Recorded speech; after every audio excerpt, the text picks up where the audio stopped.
Okay, challenge muna. Hindi ako hihinga hanggat walang player na mas magaling kay King Goat James. Let's go. Okay, ganito to. Michael Jordan hindi, mataas lang yung tumalon. Next. Sino pa? Sino? Embiid hindi. Lagi pilay.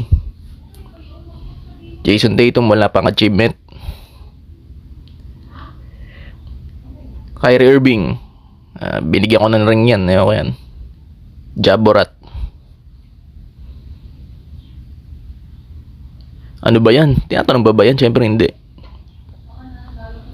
High Stray, hindi. Ano ba yan? Hindi. Yung mga binibigyan ko lang ng ring Dame time, hindi. Ayun ako. Papass out na ako dito. Embiid na naman. DeMar DeRozan, hindi.